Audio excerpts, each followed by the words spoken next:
Shedeur Sanders was cited for speeding over 100 miles per hour. And this is a story that happened, I believe, Tuesday morning.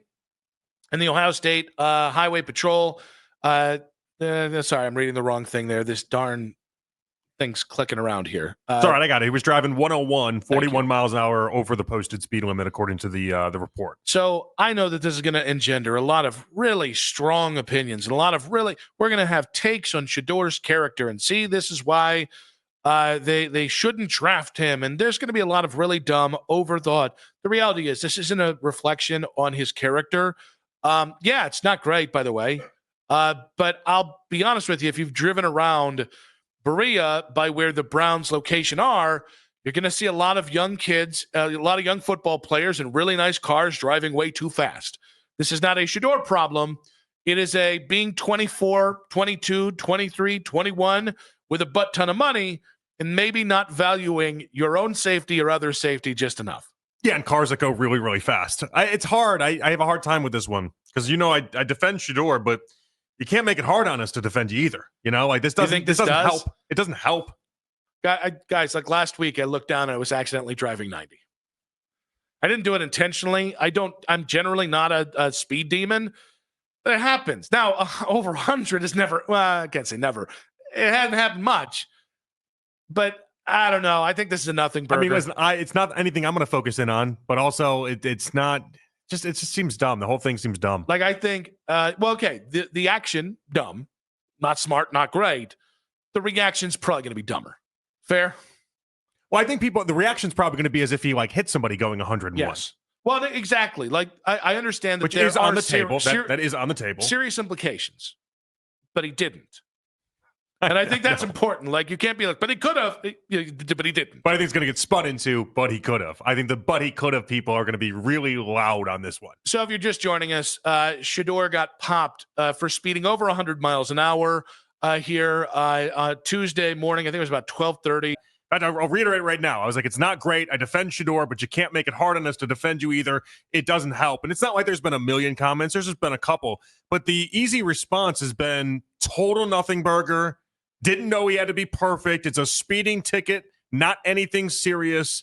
And it's just interesting. I didn't see that part of things coming. I don't know what I expected. I guess I expected people to be harsher in this moment, but the people defending Shedeur for it just being a speeding ticket, I guess I just didn't see it coming. Maybe you got to flip over to that For You page, fella. I know you've been on people getting after. I know the jokes. So the jokes are being made, yes, right? Which I've already made a joke, even though we defended Shedeur. So that's what the odd part of this. Are we in? We should make jokes about this territory. Yes, because I feel like that might be the place that we all need to live. There are two. Still is going 160, but I'm so glad what you're saying here, because there are two acceptable. There are two things that I can rationalize as a reaction to Shedeur Sanders gets popped for speeding over 100 miles an hour Tuesday night or Tuesday morning. There's two. One is it's a nothing burger, because to me, this is a nothing burger. Two is let's make a joke about this because this. It's not funny. The reckless speeding is not funny, but you can find humor in it, as we all do if you have dark humor. There are people out there reacting to it in a way, and because I just hate there is a perception about this kind of driving. And it usually ties in with people's perception of young $1 million athletes and the entitlement factor. And it's like, or he's 24. When I was 16 years old, my Uncle Mike helped me fix my Ford Thunderbird, which is a 1978 Ford Thunderbird, orange, shag carpet inside. It was a V8. The thing was a spaceship. Mm-hmm. And we drove down the road and we came back. My uncle was very awesome, very, whatever. And he told my mom, you need to sell that car because that kid's going to get killed in it.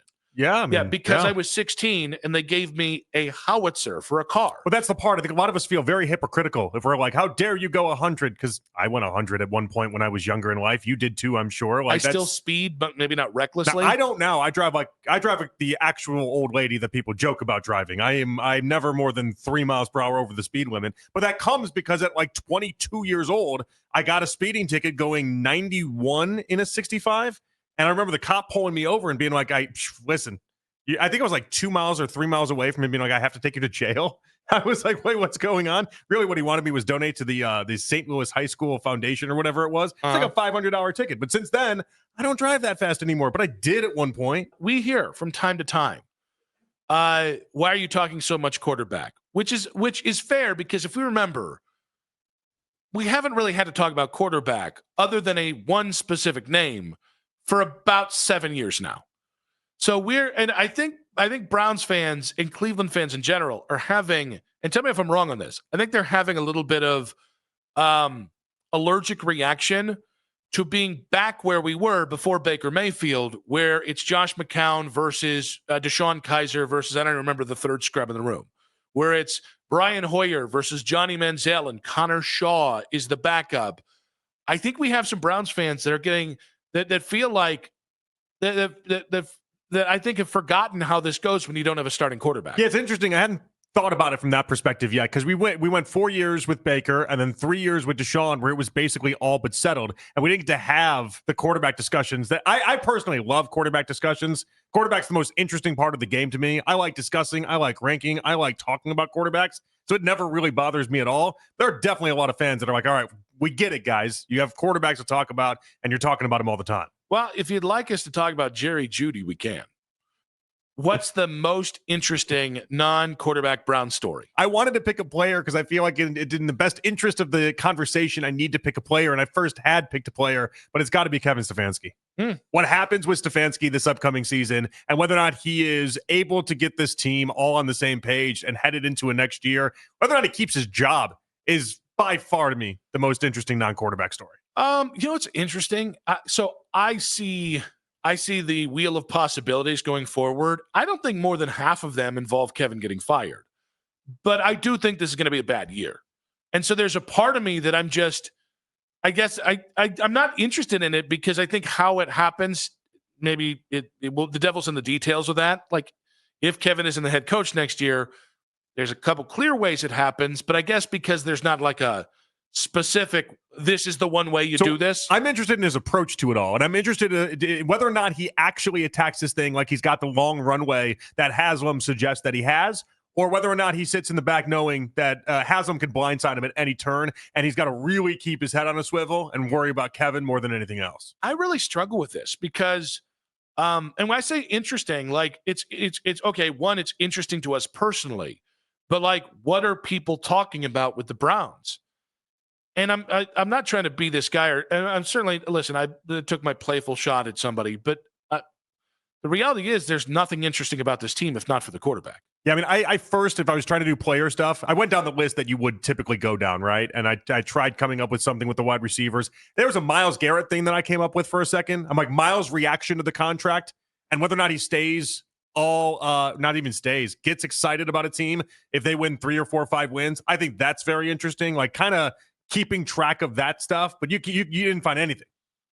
No, I like, is the defense going to be good?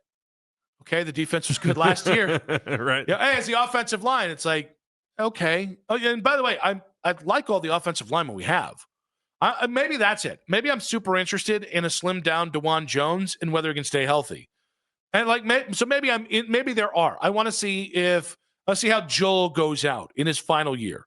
But like, I'm excited to watch Myles dominate. I'm not excited to talk about Myles. I know a lot of people have moved on from this, and I totally get you. I don't begrudge you. At some point, you got to hold Myles account. I get being great at football matters. But his reaction, I think, is going to be very interesting. No, I don't care about his reaction because I won't buy it. I don't think it's going to be sincere. I'm getting the popcorn out. I want to see how this all goes down. If you're getting paid, I want to see what he, as weeks pass, is he able to try to feign excitement for a team that he feels like is going nowhere? Because I don't think he's capable of it. Yeah, okay, so that is kind of interesting from the idea of, will we see Myles take a mile an hour off the fastball or something like that? Yeah. Yeah, but beyond that, man, it's just tough.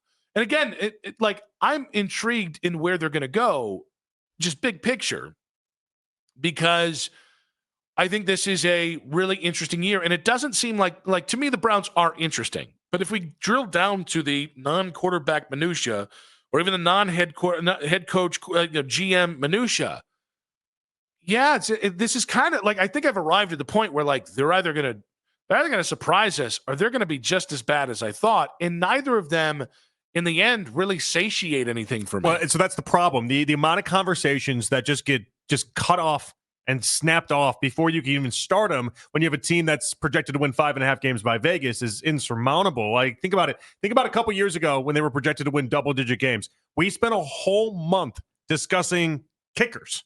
Yeah. A whole month of preseason football. We were monitoring everything with the kicking situation. We were talking about it day in, day out. And it's like you get excited for those things. You can't even fake a kicker conversation this August. So you would not even be able to try to do that. I'm so glad you said that because right now, if the Browns are in a position to be like even a 9-win team, I'd be screaming at them to cut Dustin Hopkins. At the end of last year, when Dustin Hopkins was missing every kick under the sun, if I thought that if I didn't think last year was them falling apart as opposed to just a couple of bad breaks and awful quarterback play, I've been screaming to cut Dustin Hopkins. And the whole time I was like, yeah, it's a big bath to take for a kicker that you just signed to a contract extension when you've got bigger fish to fry than just the damn kicker position. Yeah, I'm going to yell about a kicker. Like, I'm probably not going to yell about a kicker. So we're in this weird position of, I do think the Browns are interesting. And in a weird way, I'm excited to see if I'm right or wrong. I'm excited to see if they can do something and maybe get a stay of execution almost from Jimmy Haslam. And by the way, that's tied into the quarterbacks. Like, that is tied into Shedeur Sanders or Dylan Gabriel. One of whom I believe has a chance to be a good starter. The other who I think is a backup. But like, that's the path to being the most interesting thing is young players playing and that exceeding your expectations. But when we just get into like, hey man, thoughts on Mason Graham's rookie year? Hey, PFF had him as the last ranked wide receiver core in the NFL. Let's discuss what aren't they doing? It just falls really flat for people. Who's the third safety? 216-474-0092. Yeah. Yeah. We can't Will even do MJ things. Emerson have a bounce back year?